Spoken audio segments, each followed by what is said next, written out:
Okay, so what I'd like to do is look at the end of chapter 3, and it's from page 43 to 45 in the Road to Wigan Pier.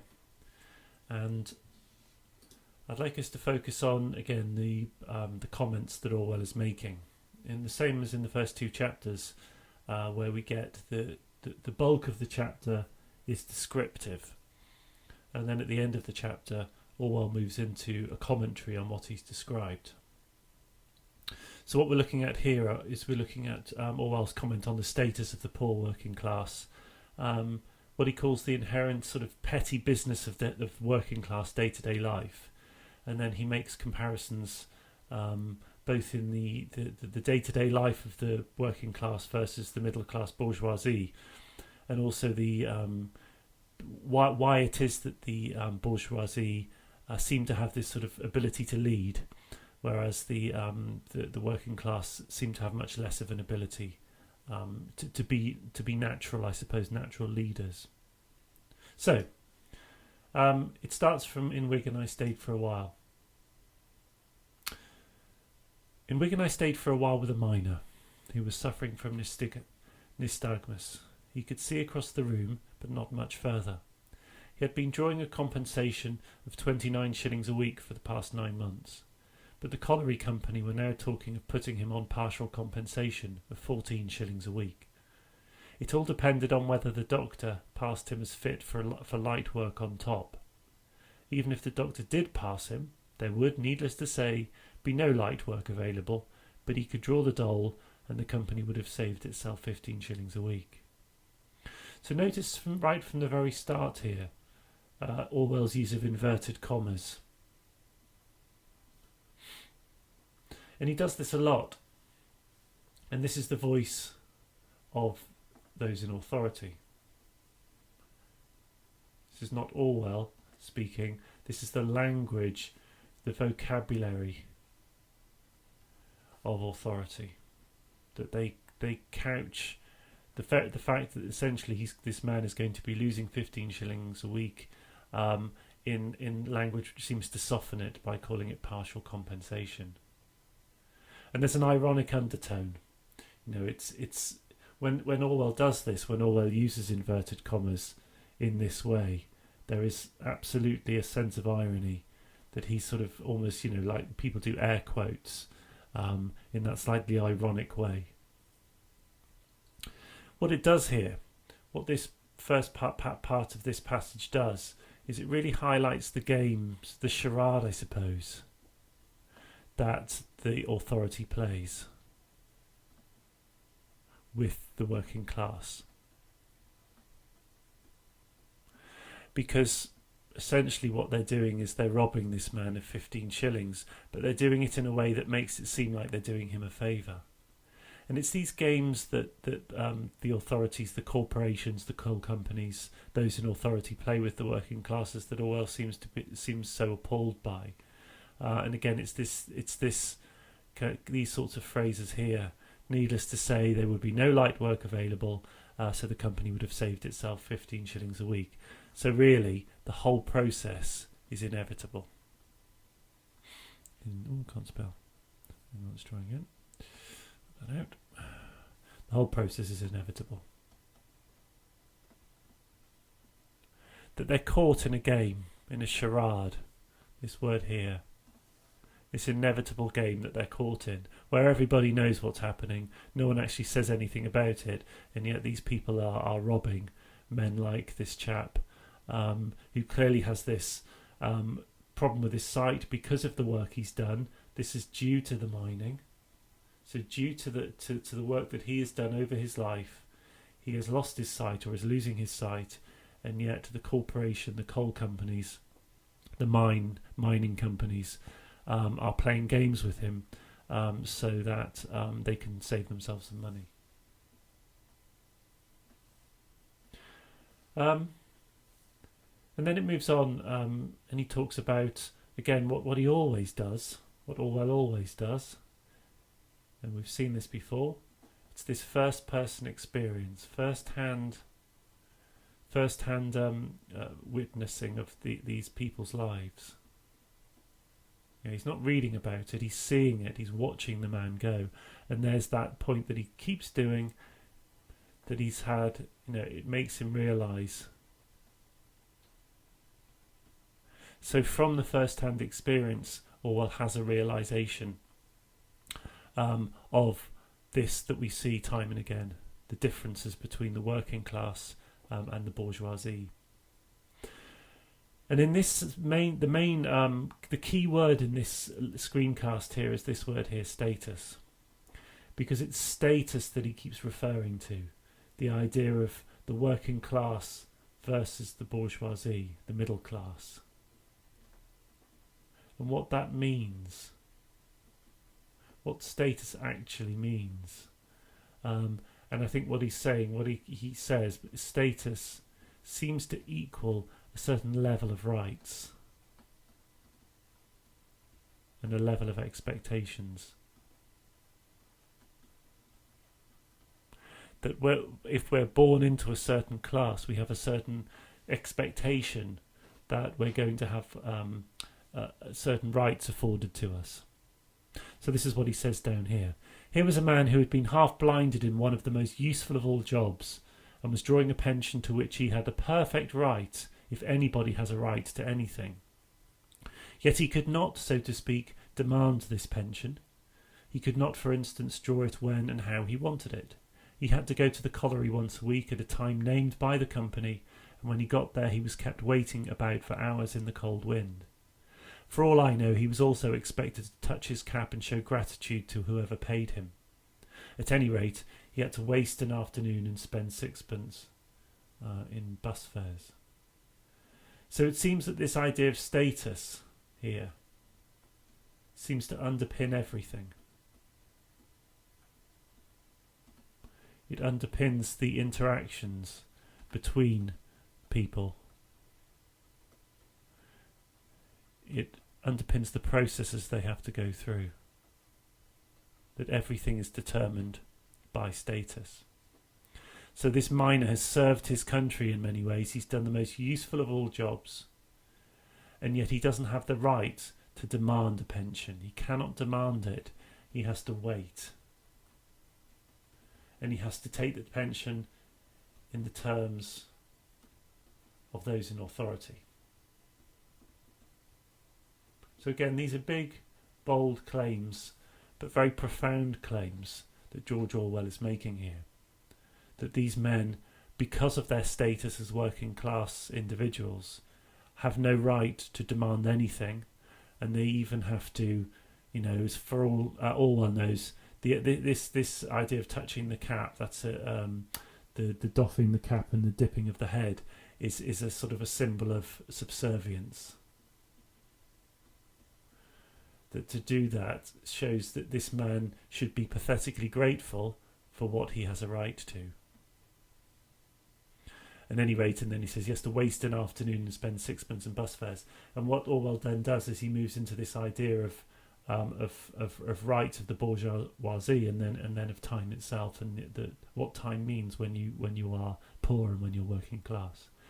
So what he does now is he goes on in the passage, and he has a comparison here with himself. So he compares with his own life, with his own middle class status, his own status as a member of the bourgeoisie. The bourgeoisie are the ruling class. This is a Marxist term. The word bourgeoisie is a term that comes from Marxist theory. So the bourgeoisie being the ruling class. Even a down-at-heel member, he calls himself, is it lower middle upper class or something like that? Not upper middle lower class. He really doesn't consider himself to be much above, in terms of, certainly financially, in terms of his own sense of status, not much above those of the working class. But there is a natural right, and I think this is what one of the principles of Marxism. It seems that there's and it's not natural, but what authority does is say that there's a natural or natural right for the ruling classes to have certain expectations and certain rights. And this word natural here is something which seems to be inculcated, to be bred into the people, both the working classes and the ruling classes. This idea of inculcation or breeding.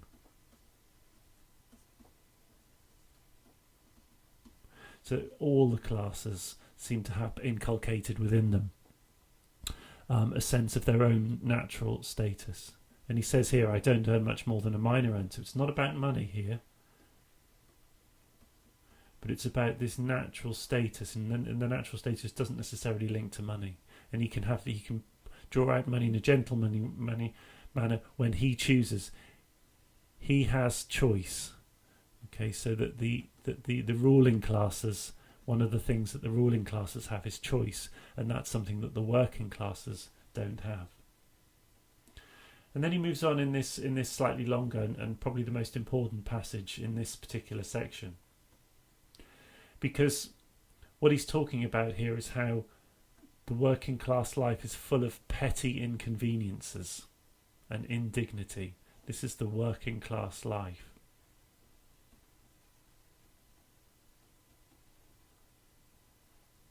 Of being kept waiting by who? By those in power. By the ruling classes. Having to do everything at other people's convenience. That again is the ruling classes. And it's inherent in working class life. And this is the word I think here which links into the one I've just mentioned. The idea of it being bred. That they don't question it. Okay, it's not that they're going, hang on a minute, why is this happening? Why are we having to be kept waiting around? They don't question it because it's just bred into them, and it's these influences here which link into that.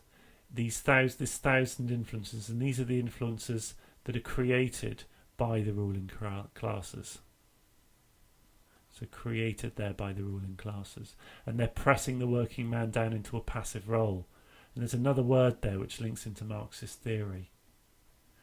The idea that the machinery, what they call the machinery of oppression, the stuff that happens, the laws, the processes, the expectations.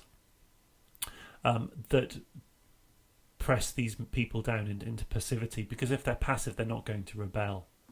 So this idea of stopping rebellion, that stopping questioning and stopping rebellion is the key to ruling the lower classes. And then he goes on to talk about this idea of he, and the he here, this he is the working class man, feels himself the slave of mysterious authority. It's an interesting word to use there, because the slave is someone with no rights. The slave has no rights at all. So he's a slave to a mysterious authority and has a firm conviction that they will never allow him to do this, that and the other. So who are the they? Again, it's the ruling classes. But what's interesting here is that it's mysterious and unknown. That the authority itself is not knowable. This links into Orwell's two most famous novels, Animal Farm, which many of you will know, and some of you have also read 1984. Because in Animal Farm, Napoleon, the pig, withdraws himself from day-to-day life, and at one stage there's a quote later on the novel where he's rarely seen outside of the farmhouse. And in 1984 we have Big Brother, and Big Brother is this faceless, unknown authority. And of course, if you can't see it, you can't rebel. You can't fight what you can't see.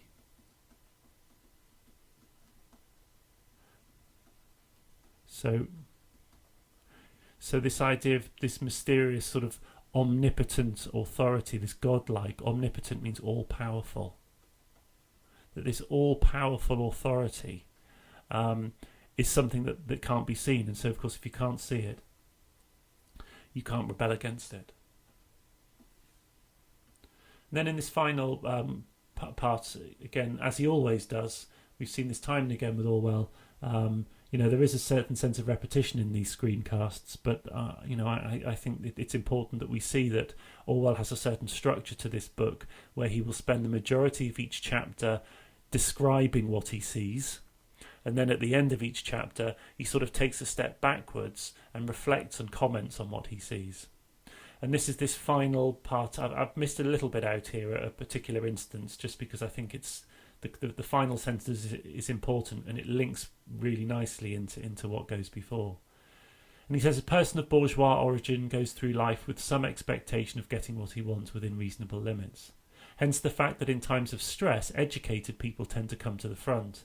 They are no more gifted than the others, and their education is generally quite useless in itself.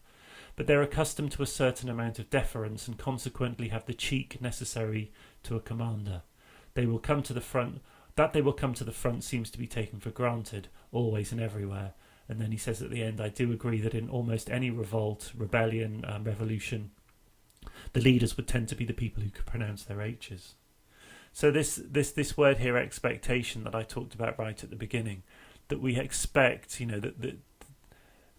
that the expectations are linked to class, and that they're not questioned. That these rights are something that we just expect, and I think the word is expectation. We expect it to happen. We're not going to question an expectation. And then he talks about this interesting. He sort of develops this argument of the idea of leadership here at the end. The leaders tend to be the educated people, not necessarily because they have more knowledge of the thing that needs to be led on, but they're accustomed to a certain amount of deference. Deference means certain amount of status and authority. We expect, I might expect as a teacher, particularly with younger students, a certain amount of deference. I'd expect the younger students to call me Sir or Mr. Coxon. I wouldn't expect them to say, yo, Darren, how's it hanging? That kind of thing. Not that anyone ever speaks like that anymore. No one ever says that. I don't think anyone's said that probably since about 1996. But you know what I mean, that for myself and for people who are in a certain position of status, they expect a certain level of deference, and if they don't get it, then it seems odd. And then this idea here of the cheek, and that cheek is the confidence. So it's the confidence that comes from authority that gives them the confidence in order to lead.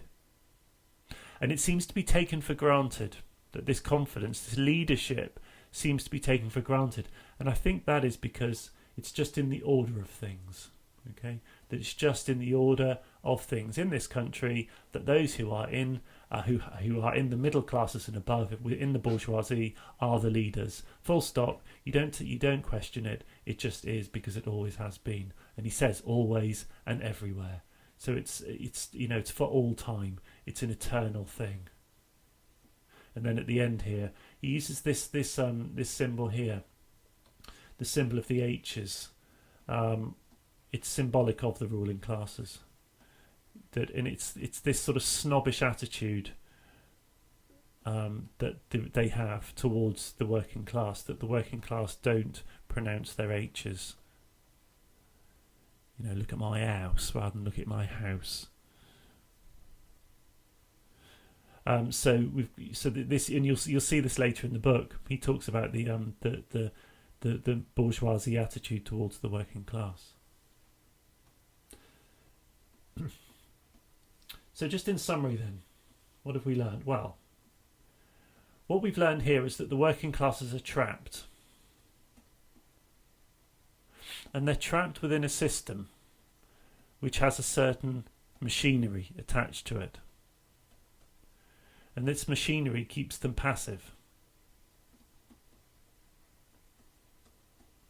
And seemingly grateful for what they get.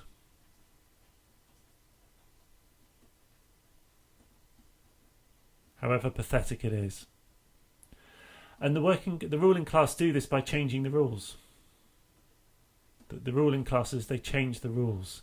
They keep the poor waiting. and they deny them the chance, the opportunity of rebelling against anyone, because the ruling classes themselves are faceless.